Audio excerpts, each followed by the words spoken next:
할렐루야! 큰 박수로 환영하겠습니다. 할렐루야!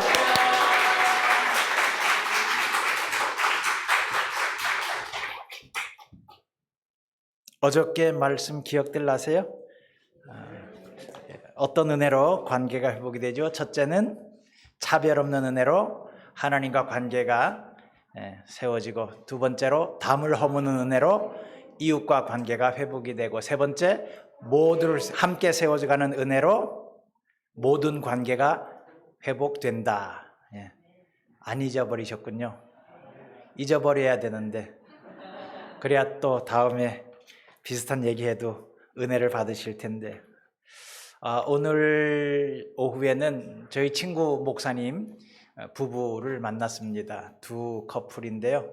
우리 성결교 우리 그 동문들, 서울신학대학 동문들 만나서 모처럼 제가 항상 오면 대접을 받았는데, 오늘은 제가 이렇게 대접을 좀 잘 해드렸고요. 이제 거기서 뭐 여러 가지 또 동창들 만났으니까 재밌는 얘기도 많이 하고, 뭐 자녀들 이야기, 손녀가 있는 거는 저밖에 없어요. 그래서 막 굉장히 부러워하고, 그래서 막 부러움의 대상이 돼서 너무 기분이 좋아가지고 근데 거기서 이제 갑자기 제 아내가 그런 얘기를 하더라고요. 제 아내가 그 사모님들 그 할아버지 할머니 얘기 한번 들어보셨냐고. 할머니가 그 어떤 사람이 할머니한테 할아버지는 어떤 분이세요? 물어봤대요. 그랬더니 할머니가 우리 영감은 로또야, 로또 그러더래요. 그래서 뭐 행운이다, 복이다 막 그렇게 할 줄 알았더니 한 번도 안 맞아. 평생 한 번도 안 맞았어 그러더래요. 이게 공동체를 세우는 데 있어서 이렇게 맞춘다는 게 굉장히 어렵습니다. 가정 안에서, 목장 안에서. 뭐 저하고 제 아내하고도 너무 달라요. 온도도 다르고, 저는 68도, 제 아내는 74도. 제 아내 온도 맞추면 전 땀을 흘려야 돼요. 굉장히 힘들고, 저는 그냥 곰탕, 설렁탕 뭐 이런 거, 순댓국 이런 거. 제 아내는 샐러드, 과일 뭐 이런 거 안 맞아요.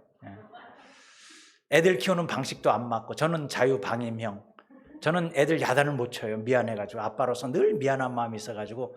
제 아내는 꽉 잡아야 돼. 애들 검사해, 숙제 냈나 검사해야 되고 막. 악역은 다 제 아내에게 하고, 저는 좋은 아빠. 항상 이제 안 맞아요. 막 이런 것들 다 안 맞고. 그런데도 지금 33년째인가요? 33년째 하나님이 저희 가정을 이렇게 지켜주셔서 너무나 감사하고요.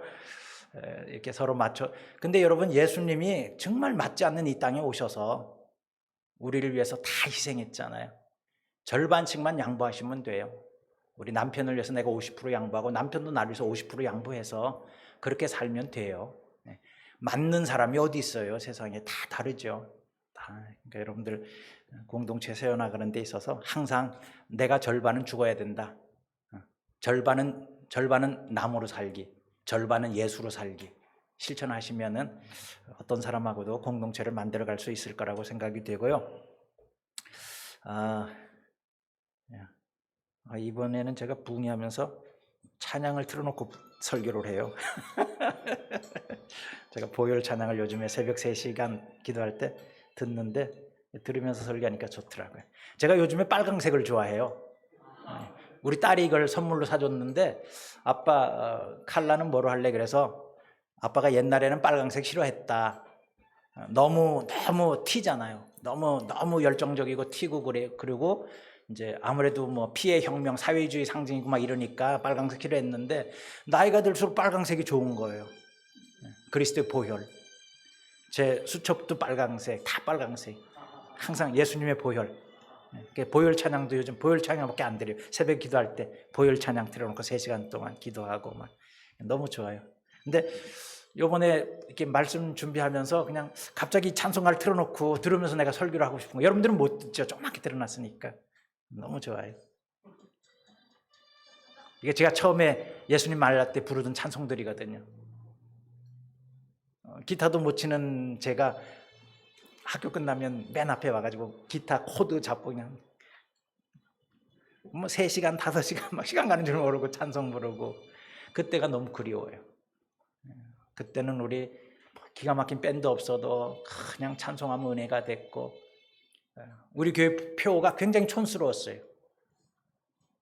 모이면 기도하고 흩어지면 전도하자. 난 그 표가 그렇게 좋은 표인지 몰랐어요. 60이 넘으면서 야, 이게 진리다. 근데 그때는 표를 좀 세련되게 할 수 없었을까? 이제 그런 생각을 했는데 그거밖에 없어요. 모이면 기도하고 흩어지면 전도하고. 보혈찬. 옛날로 돌아가고 싶어요. 우리 한국 교회가 옛날로 돌아갔으면 좋겠어요. 참 1970년대, 80년대 좋았거든요. 너무 좋았는데요. 여러분, 삶은 고난의 연속입니다. 당연한 것입니다. 왜냐하면 어떻게 빛만 있어요? 빛이 있다는 것은 그림자가 있다는 증거거든요. 좋은 일이 있으면 나쁜 일이 꼭 같이 있게 돼 있어요. 희극과 비극은 함께 있는 것이죠. 그래서 중요한 것은 여러분들이 무엇을 볼 때 어떤 부분을 볼 것인가, 어떻게 받아들이는가, 그게 더 중요해요. 사실보다도 사실에 대한 태도가 더 중요해요. 제가 40살에 담임 목사로 산타로사로 초청받아 갔는데 사무실에 이 굴구가 딱 있는 거예요. 사실보다 태도가 더 중요하다. Attitude is more important than the fact. 팩트보다 어떻게 그걸 해석하고 받아들이고 그게 더 중요하다는 거예요. 그래서 그걸 묵상하면서 이걸 내가 목회할 때 이걸 계속 도움을 받아야 되겠다 이렇게 생각을 했는데요. 고난보다도 고난을 어떻게 받아들이는가, 사실 그게 더 중요한 것이죠. 제가 이렇게 뭐가 보이세요? 물어보면 대부분이 점이 보인대요.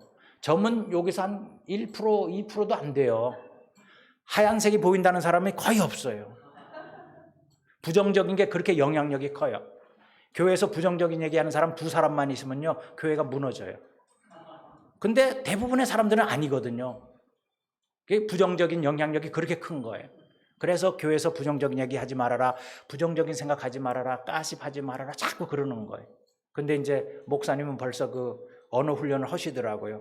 뭐 생명 언어의 삶인가? 요번에 제 아내가 목사님한테 배우는데, 이제 제 아내가 배워서 저희 교회에서 그걸 이제 하자고 제가 지금 제안해보고 목사님한테 가서 배우라고 제가 얘기를 했습니다. 저는 새로운 삶을 가르쳐야 되기 때문에 들을 수가 없어서 너무 좀 안타까운데요. 둘 중에 어느 쪽을 보고 어떻게 선택하느냐 따라서 모든 것이 달라지는 것이죠. 가정교회에서 하는 것들이 다 완벽한 게 아니에요. 목장에 대해서 비판하는 사람들이 굉장히 많아요.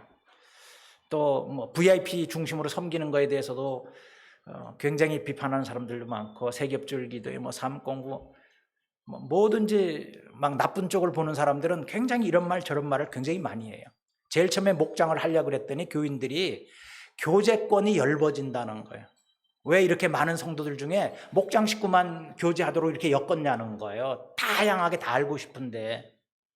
근데 가정께서 하는 것들은요, 혜택이 굉장히 많아요. 다 이거 실험해보고 다 연구해보고 그 똑똑한 분들이 검증해보고 다 만드는 것들이에요. 그냥 만든 게 아니에요. 부정적인 것도 있고 완벽하지도 않지만 혜택이 훨씬 많은 거예요. 그래서 하는 거예요. 여러분들이 아무런 실수도 없고 실패도 없고 어떤 비판도 없고 비난도 없고 그렇게 완벽한 삶을 살기를 원하면 방법은 하나밖에 없어요. 안 하면 돼요. 죽으면 돼요. 그래서 여러분 가정께서 하는 것들 그냥 다 하시면 됩니다. 그렇게 했으면 좋겠고요. 여러분들은 어떤 분들은 항상 다른 사람들의 삶을 이제 굉장히 부러워하잖아요. 내가 저 사람의 삶을 살았으면 좋겠다 이런 생각도 가끔 가지잖아요. 그런데 여러분, 삶은 공평합니다. 모양과 색깔은 다 달라도요, 누구에게나 다 힘든 고난이 있어요.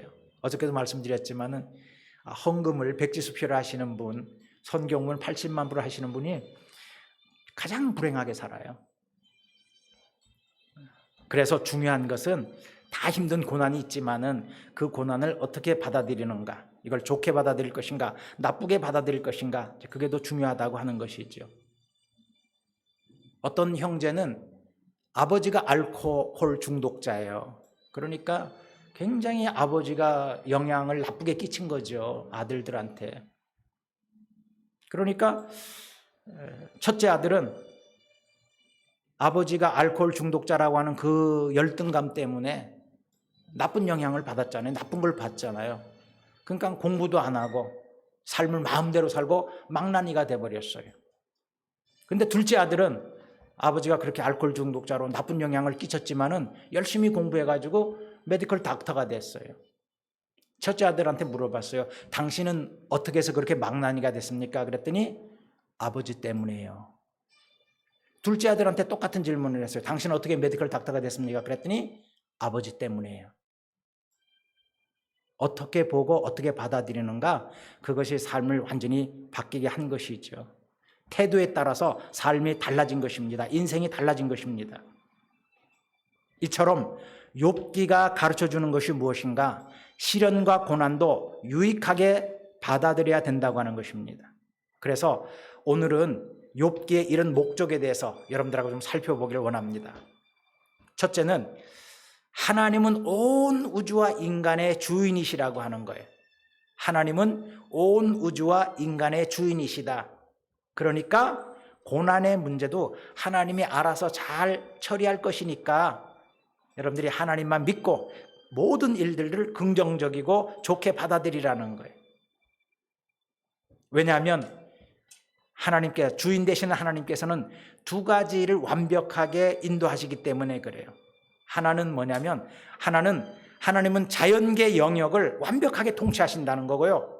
자연계 영역이라고 하는 것은 우주 자연 환경을 말하는 거예요. 하나님이 완벽하게 인도하신다는 거예요. 그리고 또 하나님은 인간의 도덕적인 영역을 완벽하게 통치하신다는 거예요. 도덕적인 영역이라고 하는 것은 우리 사람들의 일상 삶을 말하는 거예요. 그래서 먼저 우리 하나님이 자연계 영역을 어떻게 완벽하게 인도하시는가 한번 살펴보기를 원합니다. 욥은 하나님께 가장 인정받은 사람이죠. 욥기를 읽어보면 이렇게 완벽한 사람이 없죠. 그런데도 불구하고 이유 없이 큰 고난을 당합니다. 재산을 다 빼앗기고 자녀들이 다 죽고 가족들이 다 떠나고 건강을 잃고 그런 어려운 고난을 당하죠. 그런데 이 고난에 대해서 누구도 제대로 설명을 못하고 있어요. 그래서 결국 욥기 37장에 보면 하나님이 폭풍 가운데에 임하십니다. 그리고 하나님이 결론을 내려주세요. 하나님이 폭풍 가운데 임한다고 하는 것은 하나님이 모든 자연 현상을 다스리시는 하나님이시라는 거예요.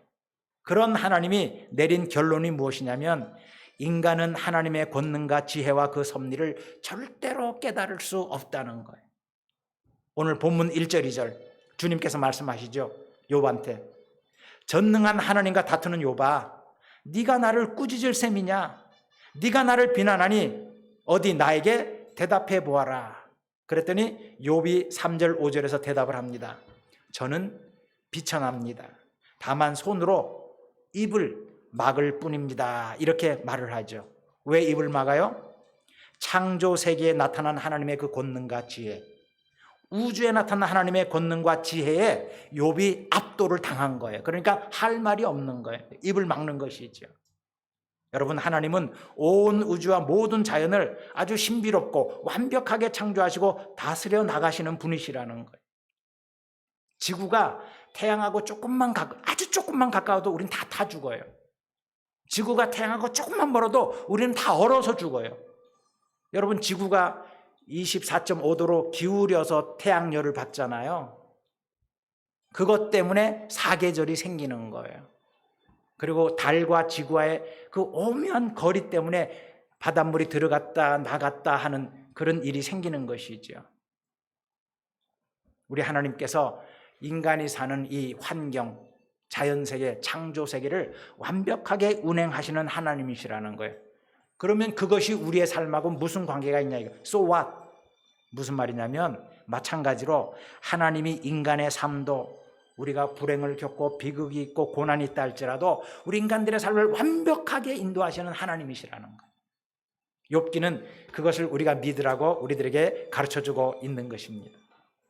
그런데 여러분, 코로나 사태는 인간들이 이것을 망각하고 있는 것에 대한 우리 하나님의 경고로 코로나 사태를 우리들에게 주신 거예요.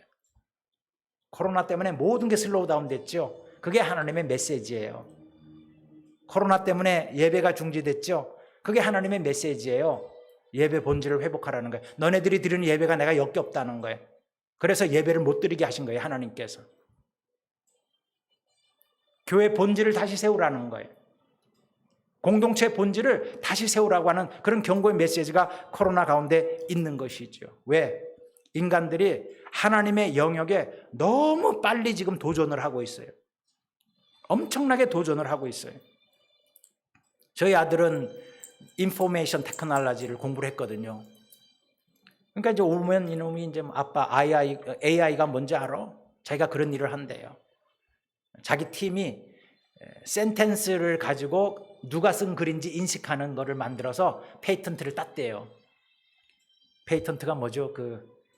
그런 거요. 예. 특허. 그러면서 아빠 머신 러닝이 어떻고 딥 러닝이 어떻고 뭐 그러면서 아빠 지금 이미 컴퓨터가 인간을 조종하는 시대가 왔다는 거예요. 이제는 가짜 인간이 만들어졌다는 거예요. AI에 의해서. 오바마 대통령을 가짜로 만들어서 연설하게 TV로 내놓으면 누구도 그게 가짜인지 모른다는 거예요. 한 번은 제가 뉴스를 들었는데 김주아 씨라고 그분이 막 뉴스를 하는 거예요. 근데 마지막에 그분이 AI 김주아였습니다.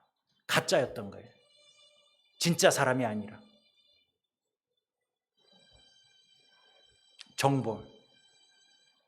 정보를 인간들이 이제 그 수백 년, 수천 년의 정보 지식을 단 몇 시간 내에 배울 수 있는 그런 지경까지 온 거예요. 이건 이제는 바둑해서 컴퓨터를 못 이겨요, 인간들이. 정말 이세돌이 한번 기적적으로 이긴 거예요. 근데 이제는 못 이긴대요, 도저히. 얼마나 배우는 속도가 빠른지. 이 빅5 테크놀로지 회사들이 있잖아요. 구글, 그 다음에 뭐 페이스북, 아마존, 그 다음에 애플, 그다음에 마이크로소프트.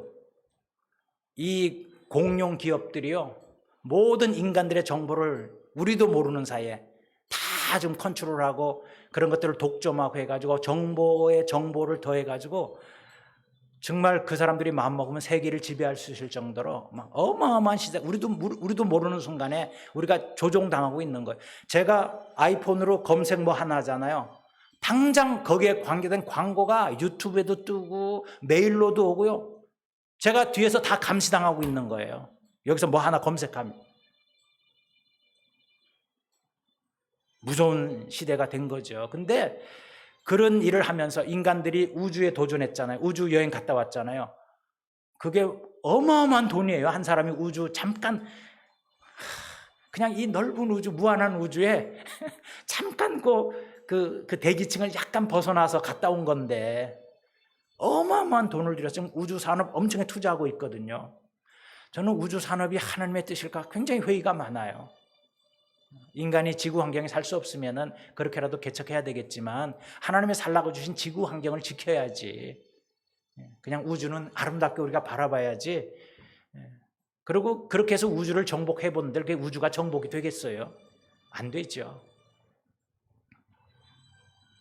인간들이 우주 산업에 투자하는 돈만큼 테슬라인가요? 뭐 하여튼 누가 지금 투자해가지고 인간들의 수명을 연장하는 지금 프로젝트를 시작했어요. 20년은 더 살게끔 만들 거라는 거예요. DNA를 조작해가지고 어마어마한 돈을 지금 투자하고 있어요. 엔타이 에이징 프로젝트를 지금 하고 있어요, 이미.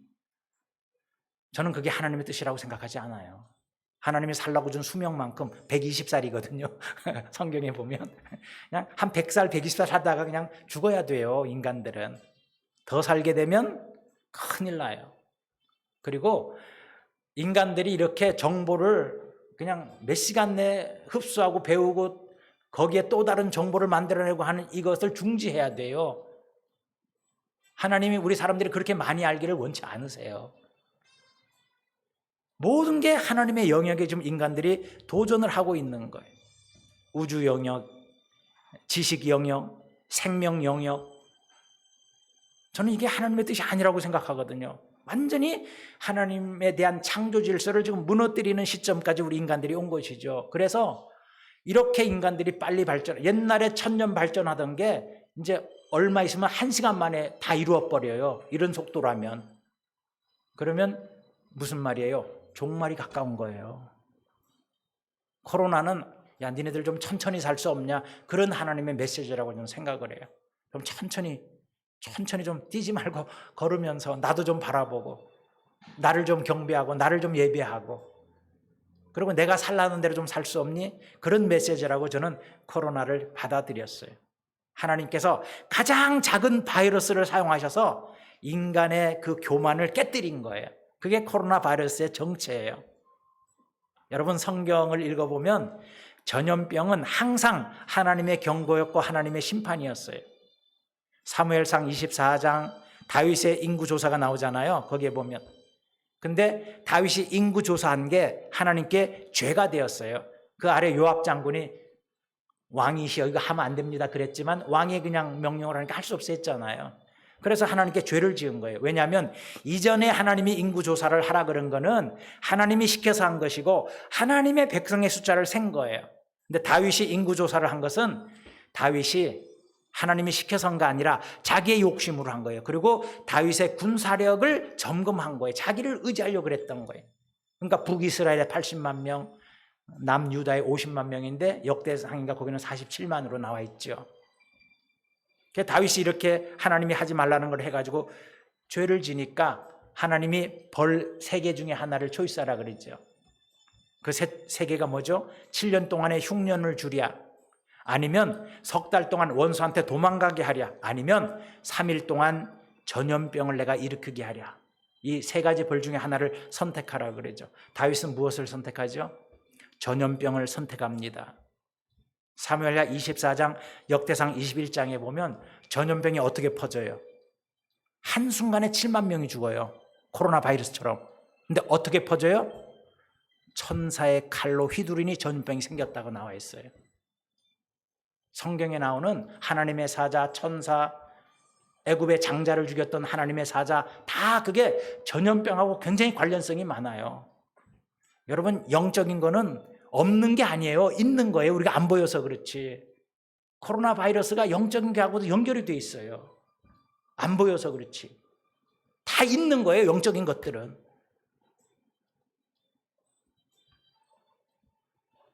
갑자기 이스라엘의 원수들이 갑자기 하루아침에 막 죽잖아요. 하나님이 도와주실 때. 저는 그게 전염병일 가능성이 굉장히 많다고 생각을 해요. 이번에 성경 다시 읽으면서요, 이게 전염병이구나.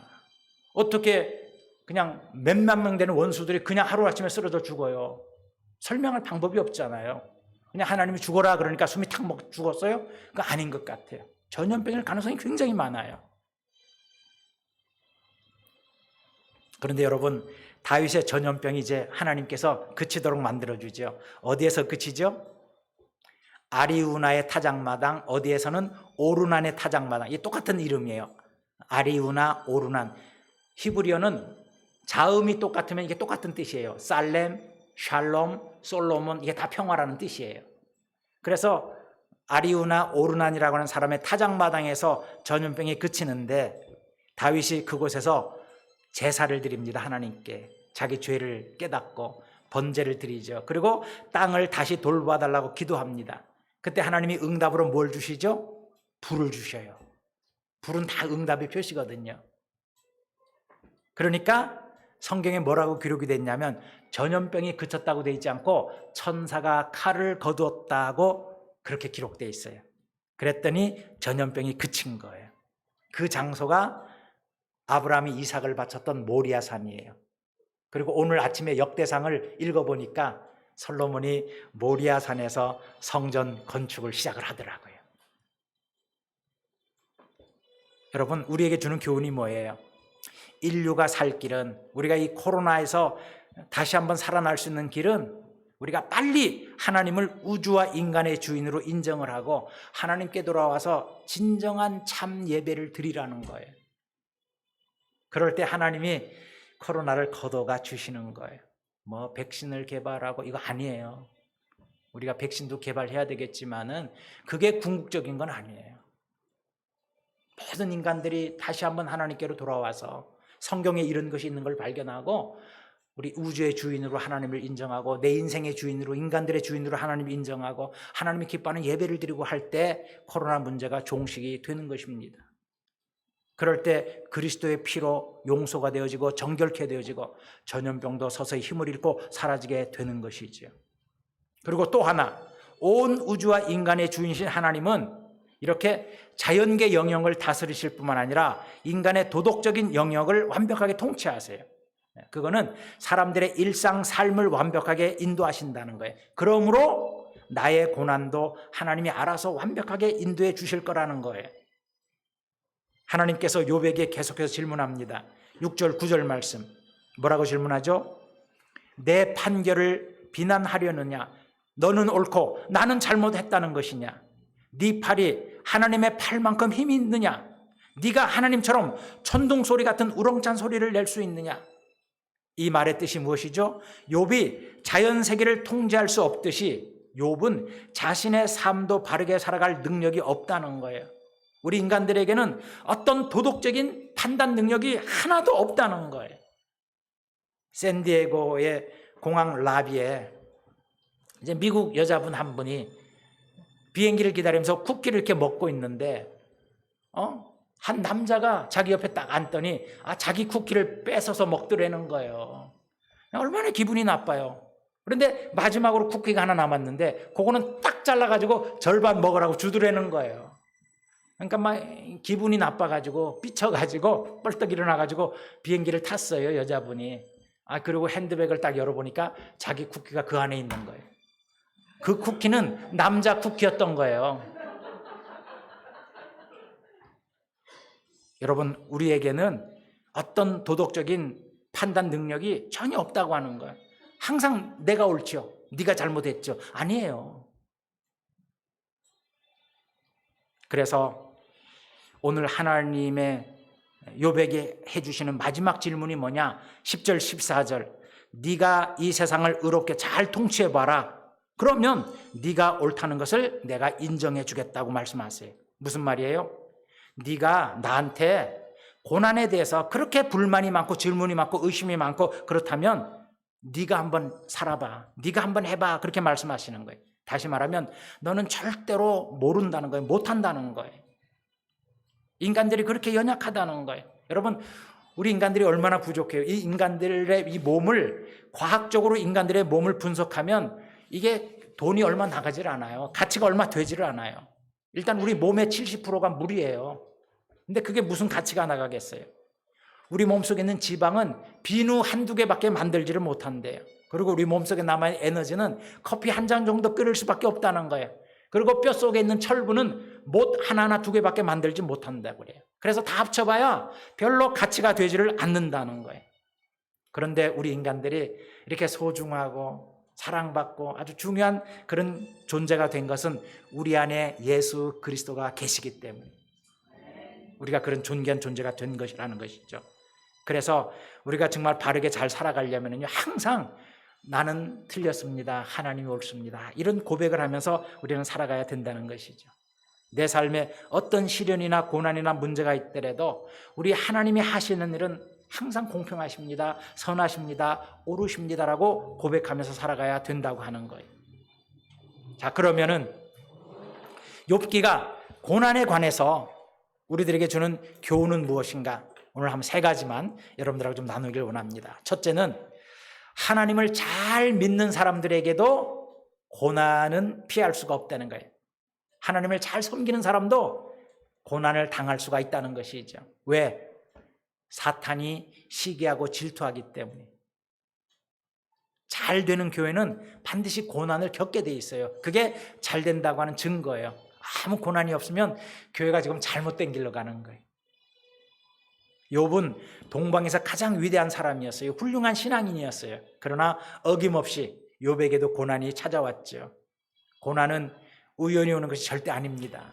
사람의 뜻으로 오는 것도 아니에요. 고난은 전적으로 하나님의 섭리고 하나님의 뜻이에요. 그렇기 때문에 어려운 일이 생겼을 때 우리가 두려워해서는 안 된다는 거예요. 대신에 우리는 그 어려움을 기회로 삼아야 된다는 거예요. 무슨 기회예요? 하나님께 최고로 예배하고 최고로 감사하고 최고로 영광을 돌릴 기회로 삼아야 된다는 거예요. 우리가 잘 될 때도 하나님의 영광을 받으시지만은, 그러나 여러분, 우리가 잘 될 때보다도 우리가 오히려 안 될 때, 너무 힘들 때, 고난 가운데 있을 때 골짜기 아래 있을 때에 어두운 밤에, 가장 어두운 밤에 우리는 최고로 하나님께 영광을 돌릴 기회가 된다는 거예요. 바로 그럴 때 감사하고 그럴 때 예배로 나가면 그것이 더 큰 영광이 하나님께 된다고 하는 거예요. 여러분들도 특별한 잘못이 없는데 고난이 찾아올 때에 여러분 당연하게 여러분들이 받아들였으면 좋겠어요. 우리 목사님 말씀대로 정상이다, 목사님 말씀 많이 하시더라고요. 정상인 거예요. 그게 잘못된 게 아니라는 거예요. 이럴 때 나를 시기하고 질투하는 사탄이 나를 지금 시험하고 있구나, 이렇게 여러분들이 생각하면서 자연스럽게 여러분들이 받아들이시고 하나님께 더 큰 감사, 더 큰 영광, 더 하나님이 원하시는 예배로 나가시는 그런 여러분들 다 되시기를 예수님의 이름으로 축원합니다. 둘째로 욥기가 고난에 관해서 주는 교훈이 무엇인가? 하나님을 잘 믿는 사람들에게도 고난이 당연히 올 수 있을 뿐만이 아니라 둘째로, 그래서 고난보다 더 중요한 것은 고난에 대한 우리들의 태도라고 하는 거예요. 바울은 빌립보서 1장 29절 30절에 보면 고난도 영광이고 고난도 특권이라고 이야기를 했어요. 우리 성도들에게는 바울이 두 가지 특권이 있다는 거예요. 믿음으로 구원을 받는 특권도 있지만 구원받을 때 고난도 함께 받는 특권이 우리들한테 있다는 거예요. 여러분 성경에 있는 구절들 제가 한번 읽어드릴 테니까 한번 보세요. 마태복음 5장 11절, 나로 말미암아, 예수님 말씀하시는 거예요. 나로 말미암아 욕먹고 박해를 받고 악한 말을 들으면 복이 있다. 여러분들 복이 있는 일을 왜 원망하고 불평해요? 우리는 기뻐하고 감사해야 되죠. 고난을 당할 때. 우리 몸은 육체적으로는 괴롭지만 그러나 내 마음속으로는, 내 영은 기뻐해야죠. 오히려 사도행전 14장 22절, 우리가 하나님 나라에 들어가려면 반드시 많은 환난을 겪어야 합니다. 하늘 복을 위해서 고난은 꼭 필요하다는 거예요. 요한복음 15장 20절, 사람들이 나를 박해하였은즉 너희도 박해할 것이다. 당연하죠. 왜? 그리스도와 나는 하나가 됐잖아요. 그러니까 예수님 박해받을 때 내가 박해받는 것은 너무나 당연한 것이죠. 베드로전서 2장 21절, 신자들은 그리스도의 본을 따라 무엇을 받아요? 고난을 받는다고 그랬어요. 자연스러운 거라는 거예요. 왜? 그리스도와 내가 하나니까. 로마서 8장 17절, 그리스도와 함께 영광을 받기 위해서 고난도 함께 받아야 합니다. 고난은 참 성도의 특권이라는 거예요. 표시라는 거예요. 그래서 여러분들이 고난을 이상하게 생각하면 안 된다는 거예요. 여러분들이 어려운 일을 당할 때 예수님이 가신 고난의 길을 나도 걷다니 하고 영광스럽게 생각을 하시라는 거예요. 그리고 고난은 여러분들을 테스트하는 거예요. 여러분들을 검증하는 거예요. 이 고난을 통해서 나를 검증해서 내가 천국에 들어가고 하늘 상급을 받을 수 있는 믿음이 있다고 하는 것을 하나님이 인쳐주시는 것이기 때문에 특권이 되는 것입니다. 그래서 여러분들 고난이 나를 어떻게 검증하는지 여러분들 알으셔야 돼요. 고난은 여러분들이 무엇이 있는지 없는지를 어떻게 검증하냐면 항상 여러분들에게 믿음이 있는가, 소망이 있는가, 기쁨이 있는가, 감사가 있는가, 인내가 있는가, 이런 걸 검증할 때 두 가지를 검증해요. 하나는 있는가 없는가를 검증할 뿐만 아니라 진짠가 가짠가, 이 두 가지를 항상 검증을 해요. 하나님께서 여러분들을 고난 속에 집어넣어 보면서 여러분들에게 구원이 있는가, 여러분들에게 천국의 소망이 있는가, 진정한 기쁨이 있는가, 평화가 있는가를 하나님이 검증해 볼 때 고난 속에 집어넣으신다는 거예요. 그리고 그것이 진짠가 가짜인가, 그것도 고난 속에 집어넣어 보고 하나님이 검증을 하신다는 거예요.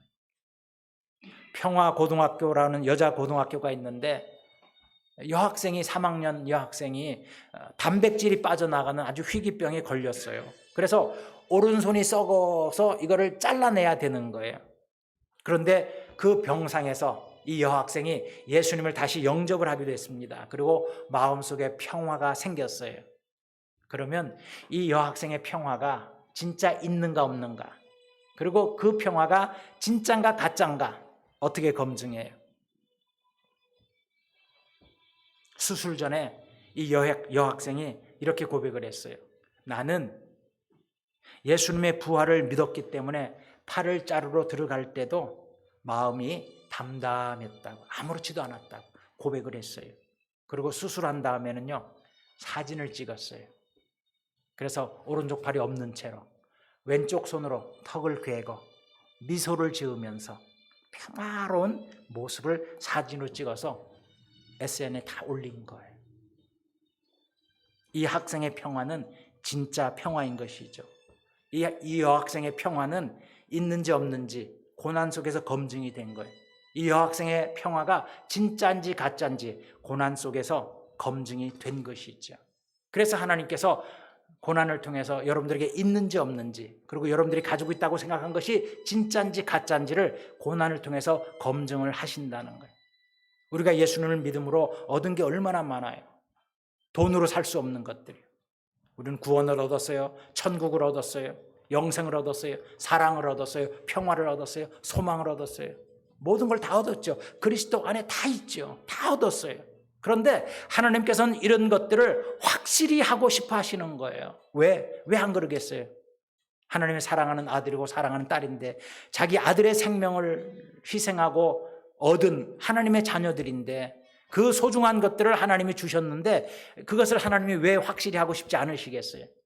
근데 하나님이 그런 것들을 확실히 하실 때는 정반대되는 환경 속에 그것을 넣어 보신다는 거예요. 그래서 검증하신다는 거예요. 단련하신다는 거예요. 여러분들에게 평화가 있는가 없는가 하나님이 어떻게 검증하세요? 평화롭지 않은 상황 속에 여러분들을 집어넣으신다는 거예요. 혼란스러운 상황 속에 여러분들을 집어넣으신다는 거예요. 왜? 평화는 내가 만드는 게 아니에요. 평화는 주님이 주시는 평화가 진짜 평화거든요. 여러분들에게 인내가 있는가 없는가, 그리고 여러분들이 있다고 하는 인내가 진짜인가 가짜인가 하나님이 어떻게 확실히 하세요? 여러분들에게 급한 상황을 하나님이 주시는 거예요. 돈이 급하고 시간이 급한 환경 속에 여러분을 집어넣는 거예요. 그럴 때 여러분들에게 진짜 인내가 있는가 없는가 하나님이 확실히 하시는 것이죠. 여러분들 안에 진정한 사랑이 있는가 없는가 확실히 하고 싶어 하셔서 우리 하나님께서는 어떻게 하세요? 여러분 주변에 미운 사람을 집어넣으시는 거예요. 여러분, 사랑스러운 사람을 사랑하는 거는 난 크리스찬도 너무나 잘해요. 누구나 다 할 수 있어요. 그러나 오직 크리스찬만, 리얼 크리스찬만 미운 사람을 사랑할 수가 있는 거예요. 그래서 하나님이 우리를 정반대되는 환경 속에 집어넣으셔서 우리 안에 있는지 없는지, 그리고 그것이 진짜인지 가짜인지 하나님이 확실히 하고 싶어 하시는 것이죠. 고난이 마찬가지입니다. 우리를 고난 속에 넣으시는 이유도 우리의 믿음을 검증하고 우리의 믿음을 단련하기 싶어서, 그래서 우리의 믿음을 진짜 믿음으로 확실히 하고 싶어서 우리를 고난 속에 집어넣으시는 거예요. 방수시계는 어떻게 알 수 있어요? 물속에서 알 수 있는 거거든요. 그게 우리 하나님의 방법이에요. 그러나 여러분, 고난 자체는 좋은 것이 아닙니다. 고난은 나쁜 거죠. 어떨 때는 굉장히 악한 것으로 드러나죠. 그리고 고난 자체를 기뻐하면 그거는 자기 학대예요. 마조키즘. 그렇게 하라는 게 절대로 아니에요. 여러분, 고난은 절대로 하나님의 일부가 아닙니다. 어떻게 여러분 암 걸려서 죽을 뻔한 것이 하나님의 일부가, 선하신 하나님의 일부가 되겠어요? 내가 실직을 당해서 우리 자녀들, 가족들이 고생하는 게 어떻게 하나님의 선하신 그 일의 일부가 되겠어요? 사랑하는 사람이 죽는 게 어떻게 하나님의 일부가 되겠어요? 절대로 이 세상의 악한 일들, 어려운 일들 하나님이 주시는 거 아니에요. 사단이 주는 거지. 그러나 하나님이 이런 고난을 우리들에게 허락하시는 이유는 고난이 우리에게 유익하기 때문에 그렇습니다. 고난 가운데 우리가 이 세상과 그 즐거움에서 멀어지게 되는 거예요. 그리고 더 천국을 소망하는 사람이 되는 거예요. 그리고 고난은 하나님의 곁으로 가도록 더 만들어줍니다. 그래서 여러분들의 믿음의 성숙의 토양이 잘 될 때가 아니에요. 힘들 때, 고난 속에서 여러분들이 신앙의 성숙할 토양이 되는 것입니다. 그 고난이 여러분들의 신앙이 자라날 수 있는 비료가 되는 것입니다. 그래서 여러분, 가정교회는, 여러분들이 섬기는 목장은 고난 가운데서 정결해지고 튼튼해지는 거예요. 그래서 고난을 여러분들이 영광으로, 특권으로 생각을 해야 되는 것입니다.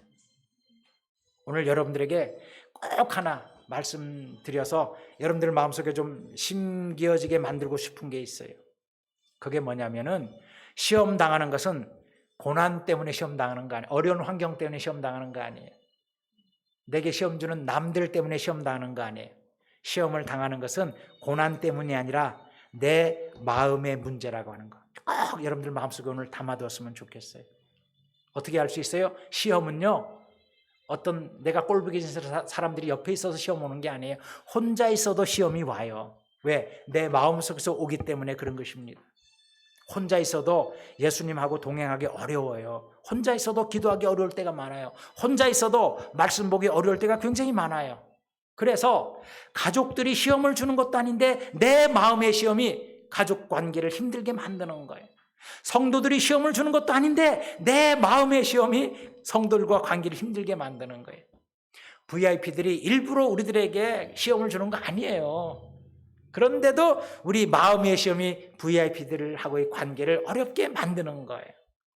다시 말하면은 시험은 외부에서 오는 게 아니라 내 마음에서부터 오는 것이라는 거예요. 누구 때문에 시험이 오는 게 아니라는 거예요. 시험이 오는 것은 내가 지금 이 자리에서 주님과 온전하게 동행하지 못하기 때문에 시험이 온다고 하는 거예요. 환경 때문이 아니라는 거예요. 그런데 여러분 감사한 것은 바울이 고린도전서 10장 31절에서 말씀해 주셨잖아요. 감당하지 못할 시험이 우리들한테 없다고 말씀해 주셨잖아요. 바울이 이 말을 한 것은 여러분들에게 작은 시험만 생긴다는 뜻이 아니에요. 여러분들에게 쉬운 시험만 온다는 뜻도 아니에요. 여러분들에게 큰 시험도 와요. 그리고 계속 생겨요. 그런데 그런 시험들을 하나님께서는 감당하게 만들어 주신다고 하는 바로 그런 뜻이에요. 그래서 예수님께서 주기도문에서도 시험이 없어지게 해달라고 기도를 가르쳐 주지 않으셨어요. 시험은 반드시 생겨요. 우리 예수님이 가르쳐 주신 기도는 시험은 와요. 그런데 그 시험에 들지 말게 해달라고 기도하라고 가르쳐 주신 거예요. 왜? 우리가 감당할 수 있기 때문에. 어떤 시험도 우리는 감당할 수가 있어요. 그런데 왜 사람들은 감당할 수 있는 시험을 감당하지 못하고 어떤 사람들은 극단적으로 목숨까지 끊어요. 시험 자체가 문제가 아니라 자기 자신이 문제라서 그런 것입니다. 내 중심적인 마음, 자존심, 이기심, 열등감. 제일 문제가 자기 연민이에요. 하나님을 사랑하고 이웃을 사랑해야지.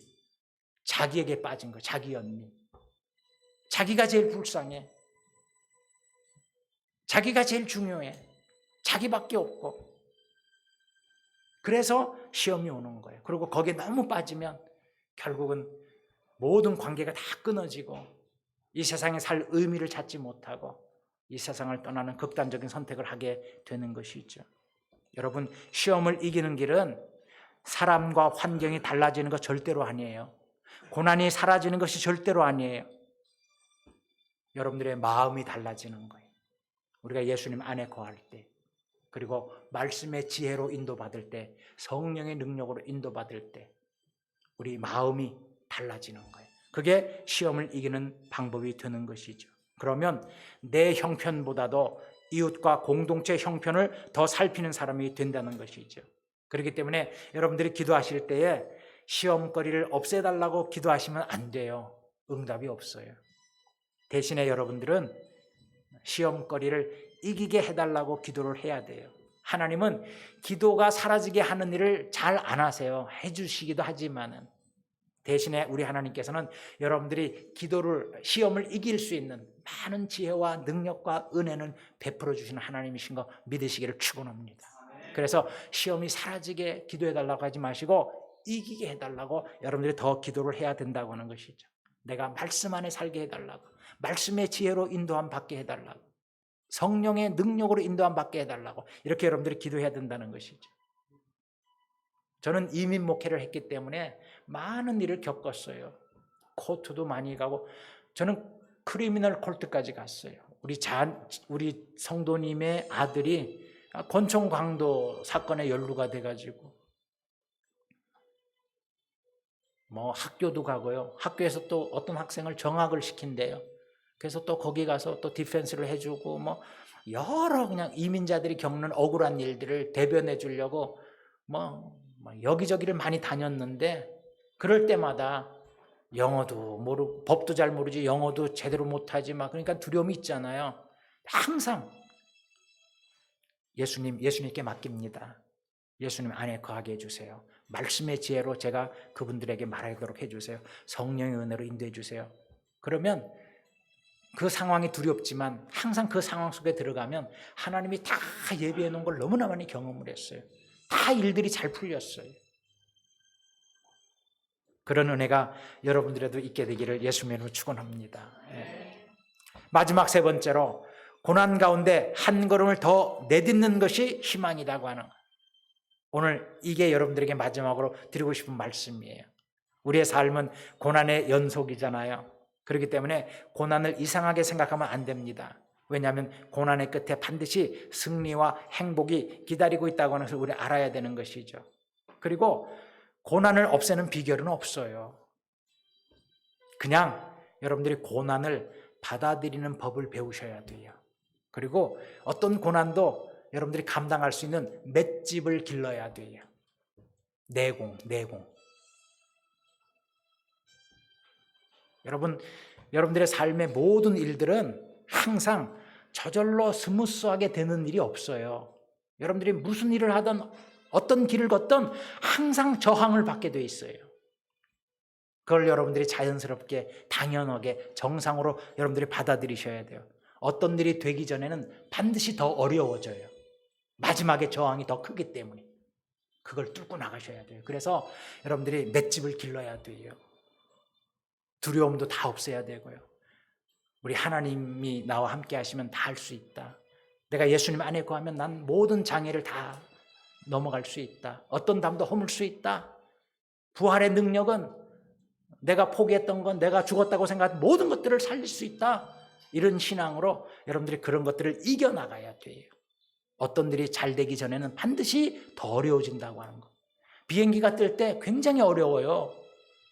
그 에너지의 30% 이상을 쓴다고 그래요. 뜰 때 너무 힘들어요. 저항이, 끌어당기는 저항이. 근데 그걸 일단 뚫고 올라가면 그 다음엔 편안하게 가잖아요.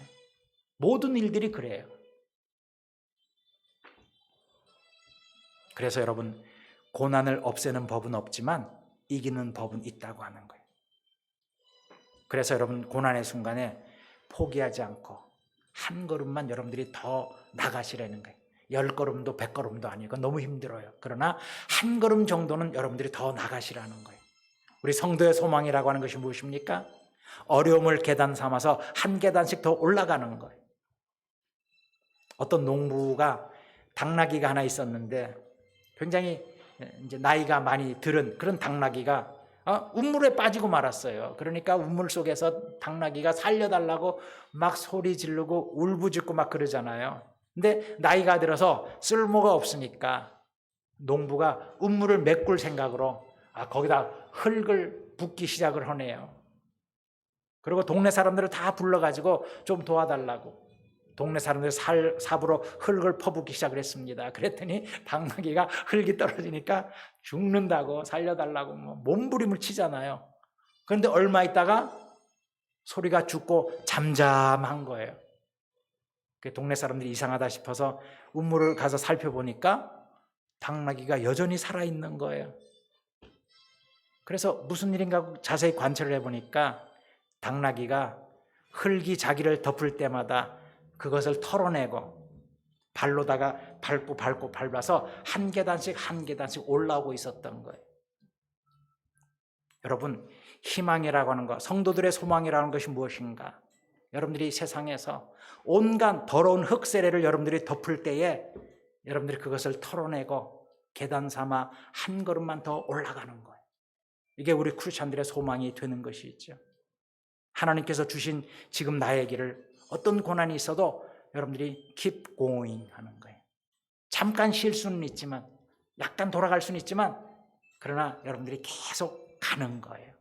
그것이 가장 강한 것이고, 그것이 희망이 있는 것이고, 그것이 성도들의 사명이에요. 저는 여러분들이 강물처럼 살았으면 좋겠어요. 강물은 작은 개울에서 시작돼서 흐르다가 많은 장애물을 만나요. 그러나 강물은 절대로 흐르기를 멈추지를 않아요. 저는 이것이 가스 패밀리, 우리 GFC 공동체 여러분들의 사명인 줄로 믿습니다. 절대로 멈추지 않는 거예요. 저는 제가 미국 와서 이제 공부하러 와서 32년 동안 이제 이민교회에 있는데요. 감사한 게 있어요. 저는 큰 목회를 하지는 못했습니다. 그러나 지난 22년 동안 가정교회를 붙잡고, 저는 가정교회 신봉자는 아니에요. 절대 가정교회 신봉하는 거 아니에요. 문제가 많죠, 가정교회. 그런데 가장 성경적인 교회라는 걸 제가 너무나 뼈저리게 알기 때문에 더 좋은 게 없어요, 지금은. 제가 알고 있는 모델 중에서는. 그래서 이걸 붙잡고 22년 동안 가정교회를 붙잡고 왔는데 이사만 17번 다녔어요. 가서 가정교회 세워보려고 그러면 장로님들이 힘들다고, 한 3, 4년 하다 못한다 그러면 이제 또 가정교회 할 교회 찾아서 또 가고, 또 될만 하면 또 장로님들이나 또 그냥 이분들이 힘들다고, 목사님 못하겠다고, 어떻게 매주 밥을 해주고, 어떻게 매주 믿지 않는 사람을 초청을 해와요. 너무 힘들어요. 그러면 또 이제 가정교회 할 교회 찾아서 또 가고, 이사를 17번 갔어요. 그래도 제가 한 번도 가정교회를 포기하려고 하는 생각을 한 번도 하질 않았어요. 그러면서 그동안에 제가 배운 게 뭐냐, 삶의 유일한 비결이 있다면, 신앙생활의 유일한 비결이 있다면 버티는 거예요. 버티기. 힘들어도 자기가 갈 길을 가는 것입니다. 여러분, 힘들다고 부모 노릇 포기하겠어요? 절대로 안 하죠. 여러분들 힘들다고 성도의 사명을 포기하시겠어요?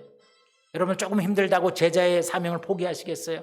여러분 조금 힘들다고 세상에 저항이 있다고, 더러운 흑세를 받고 있다고 그래서 여러분 하늘 백성의 사명을 포기하시겠어요? 하나님의 자녀의 사명을 포기하시겠어요? 우리 목자 목녀님들의 사명은 2개밖에 없어요. 목자 목녀님의 사명. 하나는 어떤 고난 속에서도 행복하게 사는 거예요. 목자 목녀들이 행복하게 살질 않으면, 목자 목녀들의 얼굴에서 미소가 떠나면 이건 가짜예요.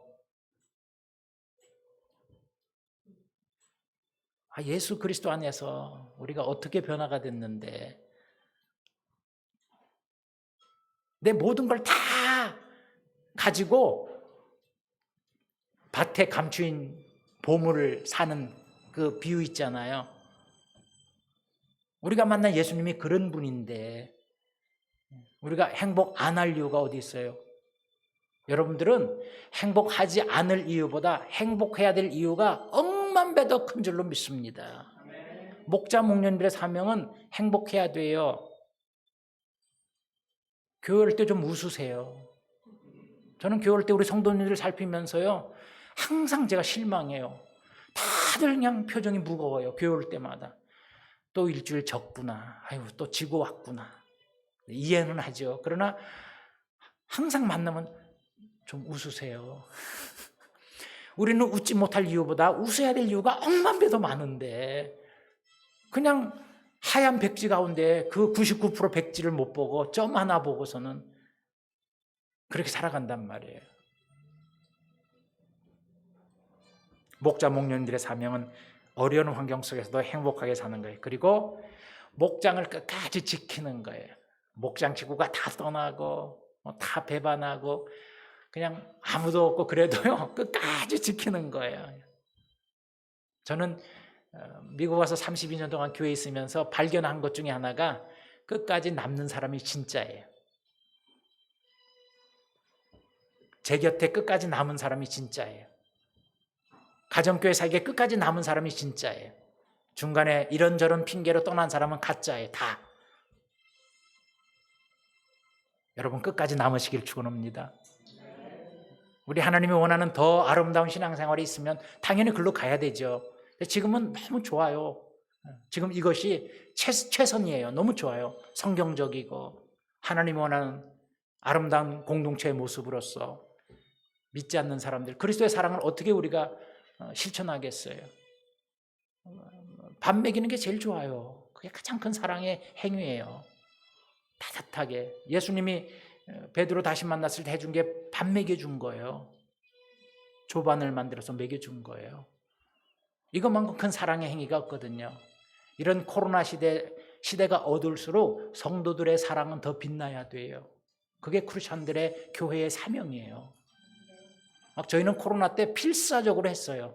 어려운 사람들 반찬 만들어서 찾아가고, 이 사람들이 마음이 다 열려 있었어요. VIP들이 코로나 시대 동안에 외로우니까 힘드니까. 그러니까 교회에서 반찬 만들어 와서 가져왔다니까 막 너무 좋아하는 거예요. 그래서 VIP가 한 30명 생겼어요. 코로나 기간 동안에. VIP가 있어야 내 신앙이 사는 거예요. VIP가 반드시 있어야 목장이 사는 거예요. 목표가 있는 거예요. VIP가 반드시 있어야 교회가 사는 겁니다. 그분들이 우리의 삶의 목표예요. 목적이에요. 그러니 그게 없으면 죽은 거죠. 그래서 여러분들 절대로 포기하지 않았으면 좋겠어요. 저는 가정이 좀 불행했어요. 우리 아버님 피난 내려와서 일찍 돌아가시고 어머님이 5남매를 기르고, 근데 우리 큰형님이 또 뇌막염을 앓았어요. 청각장애인이 됐어요. 그러면서 사춘기를 지나면서 알코올 중독자가 돼버렸어요. 매일 소주 2병, 3병 매일. 그리고 이제 집안을 소란스럽게 만드는 거 매일. 그러니까 지옥이죠. 매일 그냥 술주정을 해야 되고 그걸 받아줘야 되고 막 이러니까 저는 결혼하면 목표가 행복한 가정 만드는 거. 나는 결혼하면 반드시 행복한 가정을 만들어야지. 그리고 저는 고등학교 2학년 때 예수님 만나고 교회를 통해서 정말 교회 처음 나갔을 때 장로님들이 다 아버지 같은 거예요. 권사님들이 다 어머님 같은 거예요. 그리고 그 밖에 우리 교인들은 다 형제 자매 같은 거예요. 너무 좋아요. 교회가 그냥 너무 좋다. 난 오늘 죽어도 난 더 이상 바랄 게 없다. 그럴 정도로 굉장히 교회에 대해서 감사하고, 주일 예배를 제가 6번 드렸어요. 얼마나 하나님의 은혜를 크게 체험했는지 주일 예배를 6번 드렸어요. 새벽 예배, 그 다음에 주일학교 선생을 했으니까 주일학교 예배, 어른 예배 성가들 했으니까 어른 예배, 그 다음에 내가 학생이니까 오후 2시에 학생 예배, 그리고 주일학교 애들이 오후에 한 번 더 왔어요. 그래서 선생이니까 또 하고 주일 저녁 예배가 있었어요. 6번. 그래도 지치지 않았어요. 그래도 좋았어요. 그냥 그 무화과 건물, 그 겨울에 추운데 연탄 불 때 했거든요. 그러면 교인들이 오기 1시간 전에 교회 가가지고 고등학생이 연탄불 다 피워놓고요. 누가 시켜서 하지 않았어요. 그냥 저 혼자 한 거예요, 그냥. 그리고 애기 가지고 애기 데리고 예배 드리러 오는 젊은 엄마들, 애기 때문에 예배를 못 드려요. 그러면 그 아이를 딱 품고 밖으로 나가는 거예요. 예배 드릴 동안 그 아이 달래주는 거예요, 그냥. 그 어머니 은혜 받으라고. 근데 그렇게 교회 생활 한 3년 하니까 이제 교회가 보이기 시작하는 거예요. 장로님하고 목사님하고 싸우는 거예요. 집사님들끼리 막 욕하는 거예요.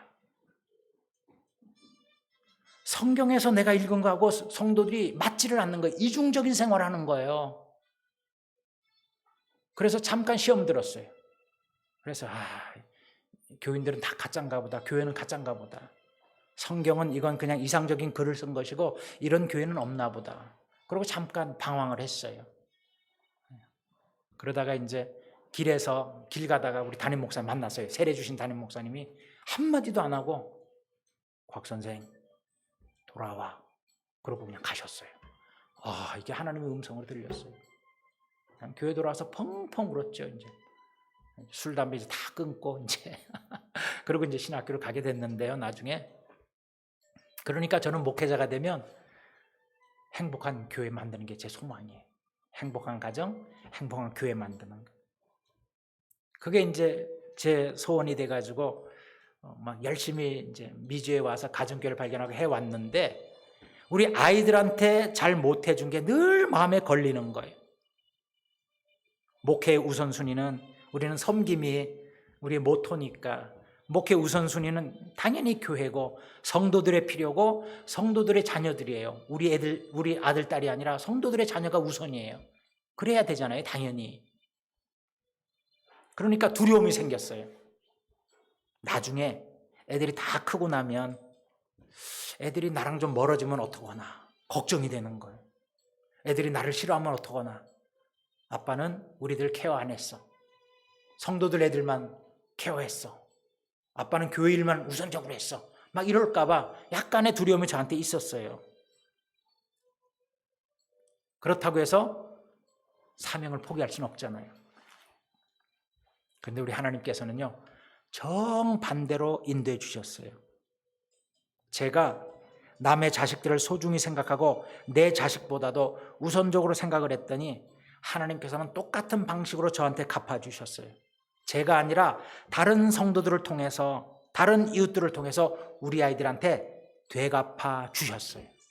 정확하게 황금률 그 말씀 그대로예요. 마태복음 7장 14절, 너희들이 대접받기 원하는 대로 남에게 대접하라, 그 말씀이에요.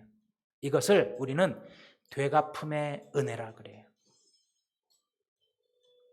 우리 딸, 우리 아들에 대한 간증이 너무나 많아요. 그런데 이걸 하면 너무 자랑 같고 시기하는 사람이 생겨서 제가 잘 못해요. 늘 나와요. 역시 하나님은 약속의 하나님이시구나. 이번에 성경 다시 읽으면서 아브라함하고 맺은 언약, 다윗하고 맺은 언약 속에는 반드시 자녀들에 관한 게 들어가 있어요. 내가 이 언약을 너하고 맺는 이유는 너희들 자녀들하고도 이렇게 되기 원하는 거라고 하는 것이 반드시 언약 속에 들어가 있어요. 역시 하나님은 약속의 하나님이신 것이지요. 여러분들 그동안에 가스 패밀리 GFC 공동체를 섬기기 위해서 많은 희생과 많은 여러분들 헌신을 하셨죠. 어떤 분은 많은 돈을 잃어버리기도 했고 시간을 잃어버리기도 했고 어떤 분들은 젊은 인생을 또 잃어버리기도 했을 것입니다. 그러나 하나님께서 여러분들에게 반드시 되갚음의 은혜를 주실 줄로 믿습니다.